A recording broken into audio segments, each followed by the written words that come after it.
Muito bom. Hoje é dia 18 de junho e aqui estou sentado num solzinho gostoso. Está fazendo aqui 17 graus, não está frio, mas está uma temperatura agradável para quem é aqui do sul. 17 graus é uma temperatura boa. Os que não são friorentos, eles com essa temperatura não sentem frio. Até aqui estou sentindo calor com essa jaqueta. Recém sentei aqui, né? E o nosso estudo de hoje é a lição 2 de 2018, do terceiro trimestre, né? O Pentecostes. Esse assunto foi envolvido em grande polêmica, mas nós não vamos entrar nessa polêmica hoje. Não vamos abordar essa parte. Antes do estudo, como de costume, oremos.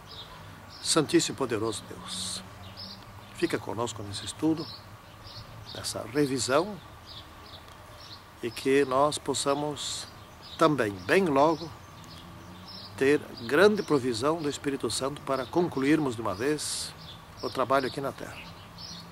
E que cada um de nós seja participante. Em nome de Jesus Cristo. Amém. Muito bem. Então aqui Atos, no seu capítulo 2, versículo 32 e 33, diz assim: a este Jesus Deus ressuscitou. Isso é Pedro aqui discursando, né? Do que todos nós somos testemunhas. Exaltado, pois, à destra de Deus, tendo recebido do Pai a promessa do Espírito Santo, derramou isto que vedes e ouvis. Então Pedro estava explicando. Nós vimos Jesus ser morto, nós o sepultamos e depois nós o vimos vivo. Pena que eles não creram para vê-lo saindo daquela sepultura, né? E isso eles não viram. Mas eles viram o suficiente para saber que ele estava vivo. Eles viram ele vivo, falaram com ele, pegaram com ele, ouviram-no, ele os ensinou de novo, viram ele subir ao céu. Eles viram muita coisa para saber que Jesus estava vivo, né? Então isso era o mais interessante. Pois bem, naquele dia era no tempo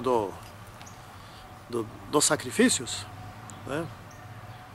Era a festa do Pentecostes, ou festa da primícia, ou festa da alegria, né? Festa dos primeiros frutos, quando eles traziam os primeiros feixes de trigo que eram colhidos, né? Isso ocorria 50 dias após o dia de Páscoa. Pois bem, esse aqui era exatamente 50 dias depois da ressurreição de Jesus. E aí então o que aconteceu? Vamos ver aqui na parte de domingo, né? Aconteceu que eles estavam ali orando, já estavam 10 dias orando, e nesse dia houve um vento impetuoso, um estrondo no céu, que chamou a atenção de todas as pessoas de Jerusalém, e eles viram chamas de fogo, como que em forma de línguas, né? Em forma de chama de fogo. E isso era a concessão do dom de línguas, né? Acontece que naquele dia estavam lá em Jerusalém muitos estrangeiros, geralmente todos eles descendentes de judeus da diáspora, judeus da dispersão, eram filhos de judeus da dispersão, netos, bisnetos, tataranetos, etc., que voltavam para Jerusalém para adorar, e que já não falavam mais a língua original, no hebraico. Então, essas pessoas não entenderiam os discípulos não falavam outras línguas, e eram só 12. E o que aconteceu? Tinha que resolver o problema, estava na hora de começar a pregar agora para os gentios, né? Estava na hora de pregar para o mundo todo, era para eles ir ao mundo inteiro, mas nenhum deles fez algum curso sobre como falar em outras línguas, ou falar em alemão, falar em português, sei lá, outras línguas que havia naquela época, né? Nenhum deles tinha escola para isso. E também não havia o Google Trans, né? Ou seja, o Google Tradutor, né? Para outras línguas, né? E então não tinha jeito. Eles não iriam pregar. Pronto, é isso. Ia parar a pregação. Aliás, nem ia começar a pregação. Logo, Deus tomou a providência. Muito simples. Assim como lá na Torre de Babel, Deus criou um monte de línguas, e cada família começou a falar uma língua própria, e já não se entenderam mais, agora Deus restabeleceu a capacidade deles falar naquelas línguas que estavam representadas em Jerusalém. Simples, não é? Era necessário fazer isso.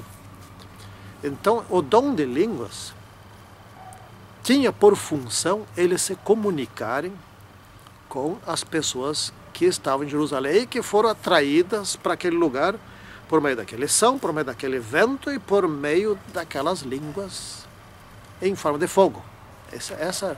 O dom de línguas não tem a pretensão principal de comprovar que receberam o batismo do Espírito Santo. Isso também, mas isso se comprova por meio não só do dom de línguas, por meio de todos os dons que vêm do Espírito Santo, né? Então hoje, por exemplo, o dom de línguas não é necessário. Hoje nós temos o Google Translate, né? Nós temos pessoas que estudam outras línguas, pessoas que falam, pessoas que já são formadas em outras línguas, etc. E tal. E caso for necessário, em algum lugar, falar com alguém, Deus vai providenciar a solução, não é? Então, os discípulos oravam, eles se uniram, havia comunhão entre eles, não havia mais divisão nenhuma, e aí que eles receberam o poder. Então, eles se prepararam para aquela situação, não é? O dom de línguas, por exemplo, o dom de profecia é muito mais importante que o dom de línguas. Na Bíblia até tem uma hierarquia de dons, não é? Por quê? Veja bem, se não tiverem o dom de profecia, falarão o quê? Seja lá qual for a língua, né? Em alemão, em inglês, em português, em espanhol, em mandarim, falarão o quê? Não falarão nada, se não houver o dom de profecia. Então, precisa o dom de profecia para que o dom de línguas seja prático, seja efetivo, não é? Então, essas línguas era, naquela época, uma exigência das condições, da situação naquele momento. E aí Pedro começou a pregar, né? Pedro pregou a respeito do quê? Dizendo, nós somos testemunhas, nós vivemos com Jesus, nós ouvimos, né? Andamos com ele 3 anos e meio, aprendemos dele, nós não críamos de todo nele, mas agora cremos. Nós não aceitávamos a ideia dele ser morto, mas agora entendemos que se ele não fosse morto, o que adiantaria a nossa fé? E Pedro foi explicando, tem um resumo da explicação de Pedro ali em Atos, né? E Pedro fez o primeiro sermão. E as pessoas que estavam lá estavam desejosas, elas vieram lá para as festas, né? Das primícias, vieram lá para adorar, etc. e tal. Agora elas são sabedoras de um Salvador, conforme as profecias. Então, pelo dom de línguas, eles puderam expor as profecias, né? Vocês escutaram? Os passarinhos? Eles puderam expor as profecias, puderam explicar sobre Jesus Cristo. Então, o dom de línguas é na verdade, um meio para pregar o Evangelho, né? E Pedro expôs, e os outros discípulos também expuseram, cada um nas línguas, etc. e tal. E o que aconteceu? Aconteceu as primícias. Aquele dia, era o dia das primícias. As primícias foram 5.000 pessoas desejando ser seguidoras de Jesus Cristo. Então Jesus Cristo foi exaltado no céu ao ser entronizado, né? Ele foi recebido no céu como vitorioso, e aqui na terra se estavam concretizando as soluções do que ele fez aqui na terra, da sua morte e ressurreição, ou seja, as soluções. Ou, em outras palavras, pessoas estavam aderindo ao reino de Deus, ao reino de Jesus Cristo. Estavam aderindo como suas seguidoras, né? E se aquele dom de língua já foi estranho para aquela época, né? Já deu, por exemplo, motivo para gozação, inclusive, né? Sempre tem os que acham que está tudo errado, né? Etc. Já deu motivo para chamar eles de bêbados, etc. Então imagina hoje as línguas estáticas, que não são línguas, que são apenas sons. O pessoal deve estar louco, né? Tem que cuidar com isso, né?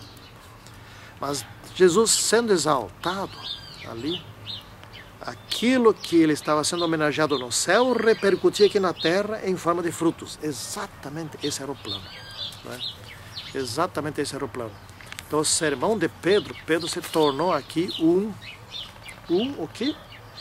Um instrumento nas mãos do Espírito Santo, né? Está ficando quente aqui. Então vieram as primícias. O que Pedro disse quando eles perguntaram, tá, o que a gente faz? Pedro disse, arrependei-vos, né? Cada um de vós seja batizado para o perdão dos vossos pecados, né? E recebereis o dom do Espírito Santo. Então arrependimento é o início. O que é arrependimento? Bom, é o desgosto com relação à vida passada, com relação aos maus atos praticados, com relação à desobediência à lei, né? Então, uma vez ocorrido o arrependimento, automaticamente também Deus perdoa, né? E Deus perdoa, e a pessoa pode ser batizada com arrependimento, sem arrependimento, mas a pessoa que quer ser batizada, ela está demonstrando que quer mudar de vida. Raramente ocorre, às vezes ocorre, pessoa que é batizada à força, por um apelo, que ninguém resiste, etc e tal, lá, por ameaça, por medo, ou por impulso. Bom, tem isso também. Vamos fazer o quê, né? Mas, em geral, o batismo é o desejo de uma nova vida, né? Então, no batismo, o símbolo do batismo é o seguinte, você está sendo lavado das tuas coisas anteriores, dos teus pecados anteriores. Vamos limpar isso daí, né? Sujeira do pecado, vamos limpar. E tu sai da água limpo, né? E começa uma nova vida com o Espírito Santo. Por isso que batizado com o Espírito Santo, recebe o Espírito Santo, né? Mas isso é para quê? Para que o Espírito Santo guie na vida, porque nós somos pecadores, é o natural. A nossa natureza é pecador. Então, não adianta batizar se não tiver o Espírito Santo. Vai continuar com a mesma natureza. Vai continuar cometendo erros, porque a nossa capacidade de acertar é mínima, né? A gente, mesmo querendo fazer tudo certo, faz muito errado. Paulo explicou isso em Romanos capítulo 7. Né? E então recebereis o Espírito Santo para que tenha uma nova vida. Uma vida vitoriosa, agora uma vida de crescimento. Isso não quer dizer que não peque mais a partir do batismo. Isso quer dizer que vai entrando num processo de santificação, ou seja, que vai pecar cada vez menos. E cada novo pecado que cometer vai ser cada vez mais intenso o arrependimento. Puxa, mas de novo fiz. Ou então agora caí nessa, ou caí naquela, etc. E então a pessoa realmente vai ter aversão ao pecado. Por causa de quê? Espírito Santo. Não por causa da sua natureza, por causa do Espírito Santo. E a natureza vai mudando. Até que um dia muda por completo, quando chegar a total santificação, ou seja, que se chama transformação. Daí muda tudo. Então, essa é a nossa lição dessa semana, as primícias, né? Ou seja, a lição sobre o Pentecostes ou primícias, né? Hoje, nós estamos aguardando, não mais o Pentecostes, estamos aguardando a chuva serôdia, né?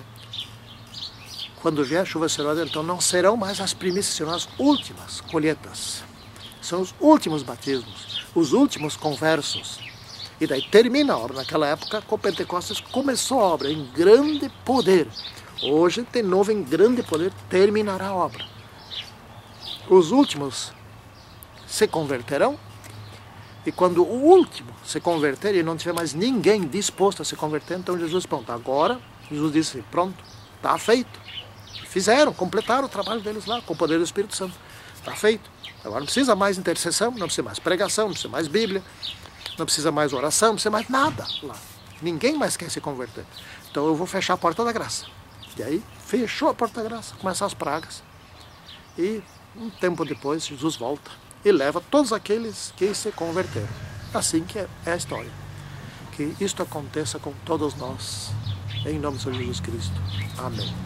Santíssimo e poderoso Deus, fica conosco até o último minuto em que ainda podemos decidir. Que nós mantenhamos a nossa decisão ao lado do nosso Senhor Jesus Cristo. Por Ele que pedimos. Amém. Tchau.